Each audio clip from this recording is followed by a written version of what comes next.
कथा तो आप सभी ने सुनी और पढ़ी होगी, जिसमें श्री राम और माता सीता के जीवन से जुड़े पहलुओं को दिखाया गया है। उन्हीं में से एक कहानी को बताया गया है कि कैसे मर्यादा पुरुषोत्तम राम अपनी पत्नी सीता को एक धोबी की बातों में आकर अयोध्या छोड़कर जाने के लिए कह दिया था।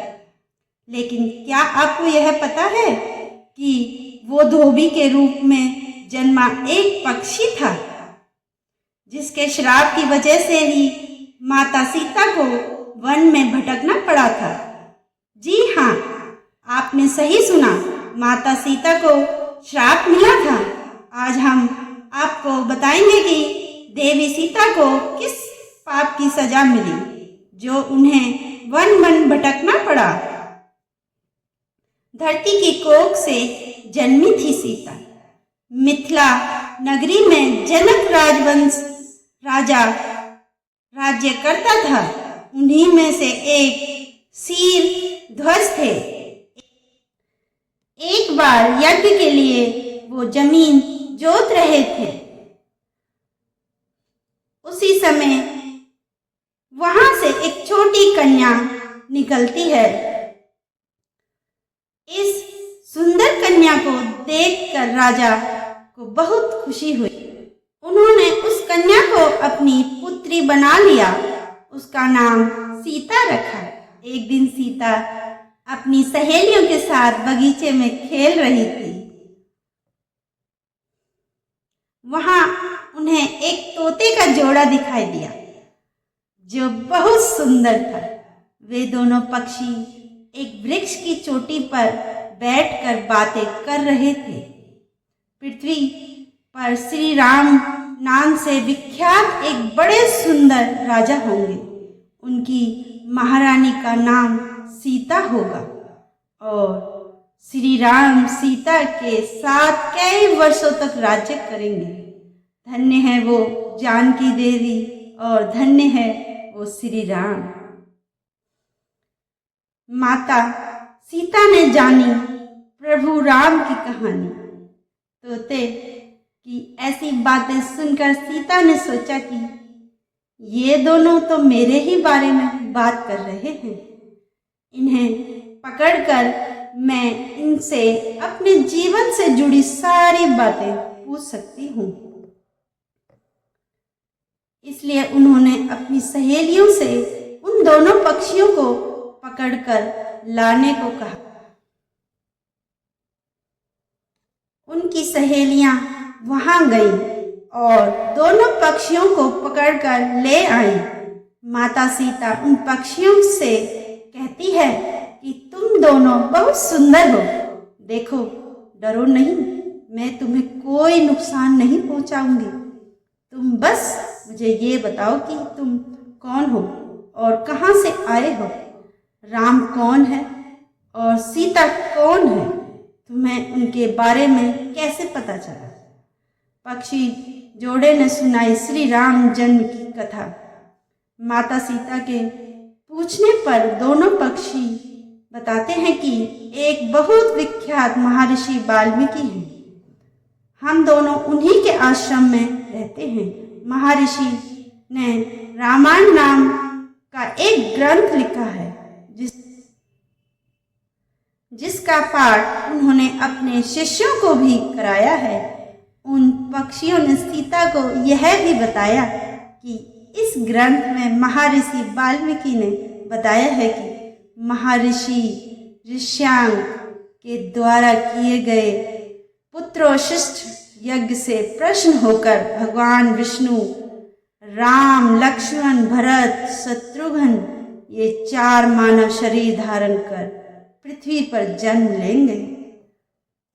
बड़े होने पर श्री राम महर्षि विश्वामित्र और अपने छोटे भाई लक्ष्मण के साथ हाथ में धनुष लिए मिथिला आएंगे और शिव जी के धनुष को तोड़कर सीता से विवाह करेंगे। राम और सीता का विवाह। फिर उस पक्षी जोड़े ने कहा, हे सुंदरी, हमने तुम्हें सब कुछ बता दिया। अब हमें छोड़ दो, हम जाना चाहते हैं। पक्षियों की बातें सुनकर माता सीता के मन में और भी बातें जानने की इच्छा हुई। उन्होंने उन दोनों पक्षियों से पूछा कि राम कहाँ होंगे हैं, कैसे वो मिथिला आकर जानकी से विवाह करेंगे।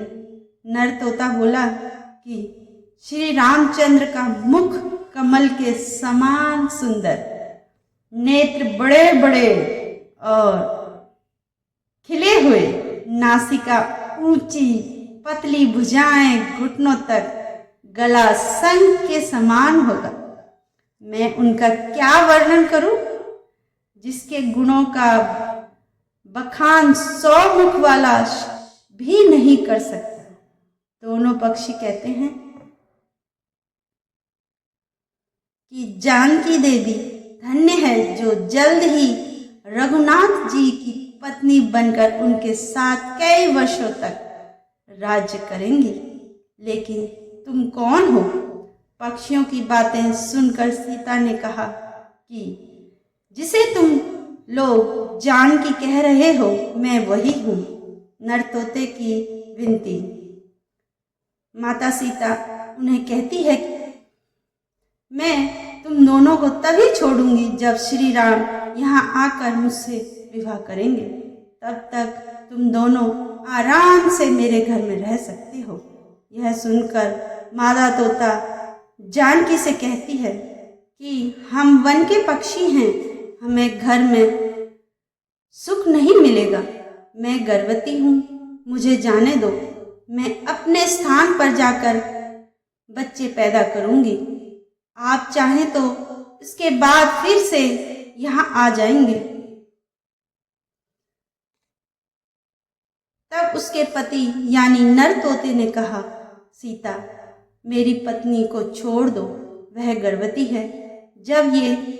जब ये बच्चों को जन्म दे देगी तब उसे लेकर मैं फिर तुम्हारे पास आ जाऊंगा।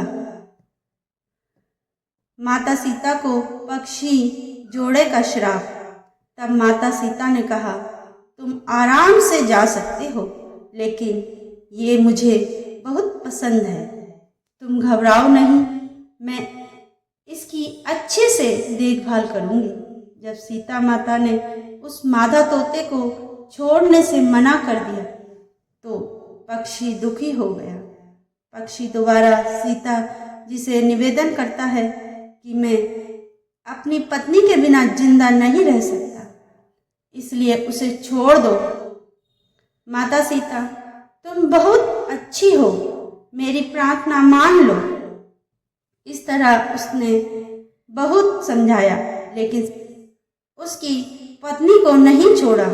तब मादा पक्षी ने क्रोध में सीता को श्राप दिया कि अरे, जिस प्रकार तू मुझे इस समय अपने पति से अलग कर रही है, वैसे ही तुझे भी स्वयं गर्भवती की अवस्था में श्री राम से अलग होना पड़ेगा। वन वन भटकती रही माता सीता। कुछ ही दिन बाद पति से बिछड़ने के दुख में मादा पक्षी के प्राण निकल गए। पत्नी की मौत हो जाने पर नर पक्षी दुखी हो गया। फिर तो वो सीता जी से बोलता है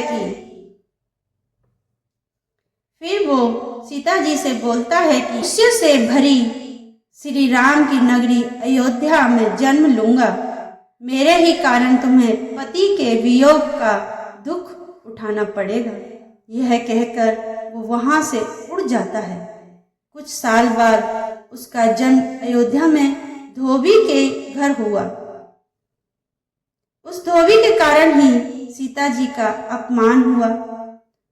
उन्हें अपने पति श्री राम से अलग होना पड़ा। उस तोते का श्राप ही सीता जी के पति श्री राम से बिछड़ने का कारण बना। इसलिए जब माता सीता गर्भवती थी तो उन्हें भी पति से दूर वन में रहना पड़ा। आपने अक्सर लोगों को कहते हुए सुना होगा कि हमें हमारे कर्मों का फल यही मिलता है। इस कहानी से यह बात सिद्ध हो जाती है कि कर्म के फल से कोई भी बच नहीं सकता, चाहे वो भगवान श्री राम हो या सीता। सभी को अपने कर्मों का फल भोगना पड़ता है।